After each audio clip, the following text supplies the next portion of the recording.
O ano era de 1453. Constantinopla, a capital do Império Romano do Oriente, também conhecido como Império Bizantino, foi conquistada pelos turcos otomanos.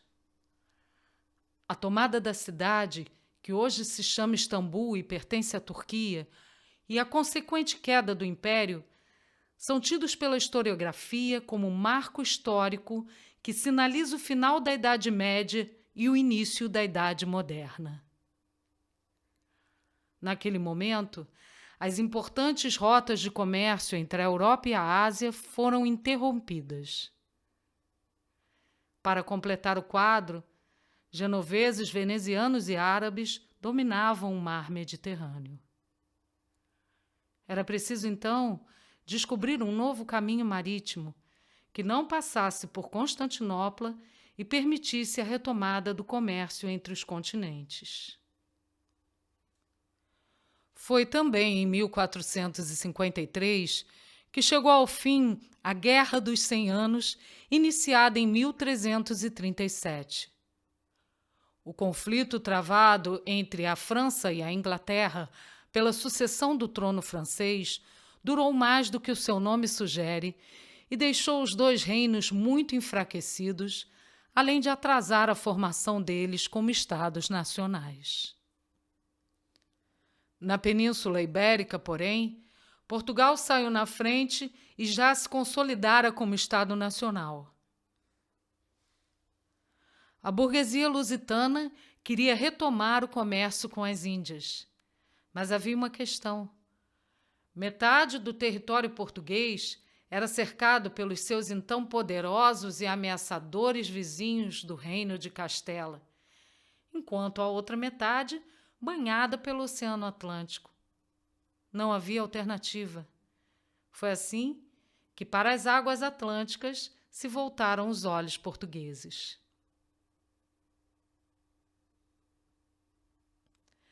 Seus navegantes, bem preparados pela escola de Sagres, buscaram um novo caminho marítimo navegando em direção ao leste, pelo Oriente mesmo. Para isso, precisavam primeiro contornar a África, descendo pelo sul do Atlântico. Aos poucos foram chegando mais longe e fundando feitorias pelo caminho.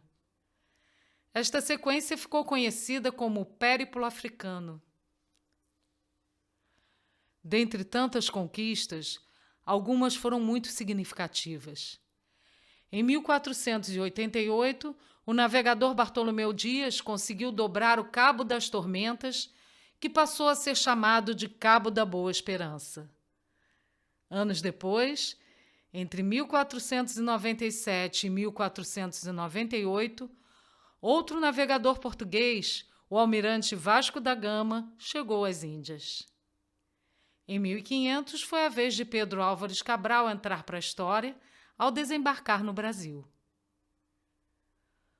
Os espanhóis formaram um Estado nacional logo depois dos seus vizinhos portugueses e também desejavam descobrir uma nova rota para as Índias.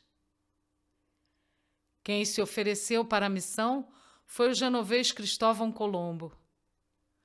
Colombo acreditava que poderia chegar às Índias se navegasse para o oeste, rumo ao poente. Ele sabia da esfericidade do planeta e conseguiu convencer os reis católicos, que eram a rainha Isabel I de Castela e o rei Fernando II de Aragão, de financiarem a grande empreitada. E assim, partiram do porto de Palos de la Fronteira, no dia 3 de agosto de 1492, as embarcações Santa Maria, Pinta e Ninha. Colombo só não contava que fosse encontrar um continente no caminho. Pouco mais de 2 meses depois da partida, em 12 de outubro de 1492, pensando ter chegado à Ásia, chegaram, na verdade, a uma ilha do atual arquipélago das Bahamas, próxima ao continente que mais tarde viria a se chamar América. Esta época é conhecida como a Era das Grandes Navegações.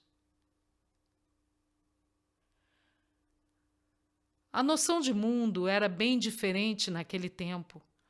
Para os europeus, o mundo era a orbis terrarum, uma grande porção de terra formada pela África, pela Ásia e pela Europa. Tudo que estava fora disto, incluindo os oceanos, era considerado outro mundo. Portanto, para aqueles homens, navegar por aquelas águas era uma aventura comparável à exploração do espaço, uma viagem rumo ao desconhecido, cheia de mistérios e perigos reais e imaginados. No fim do século XV, muitas lendas dos tempos medievais ainda faziam parte do imaginário popular. Acreditava-se na existência de terríveis monstros marinhos capazes de destruir naus e caravelas com seus tentáculos e bocas enormes. Como as águas ficavam cada vez mais quentes à medida que navegavam para o sul, pensavam que a partir de um determinado ponto o mar estaria em temperaturas tão altas que ferveria.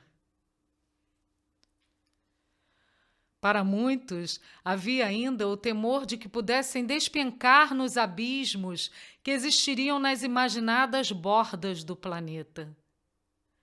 Não à toa, o Oceano Atlântico era conhecido pelo sugestivo nome de Mar Tenebroso. Graças à coragem desses aventureiros, mais forte do que o medo, a noção de mundo foi ampliada e aconteceram os primeiros contatos entre muitos povos. A maioria deles com consequências nada pacíficas. Mas isto pode ser assunto para um outro episódio. Até lá. A cidade de Constantino, capital do Império Bizantino, saiu de mãos romanas para otomanas.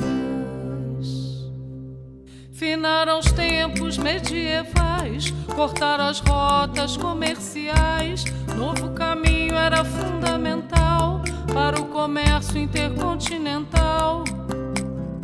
Portugal e Espanha saíram à frente, um ao Oriente, outro ao Ocidente. Na imensa expansão ibérica, dividiu-se o mundo e conquistou-se a América. Na imensa expansão ibérica, dividiu-se o mundo e conquistou-se a América. Lançaram-se ao mar tenebroso, oceano misterioso. Enfrentaram medos navegadores e foram grandes conquistadores.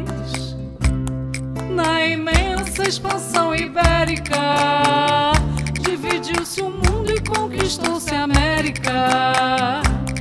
Na imensa expansão ibérica, dividiu-se o mundo e conquistou-se a América. Na imensa expansão ibérica, dividiu-se o mundo e conquistou-se a América.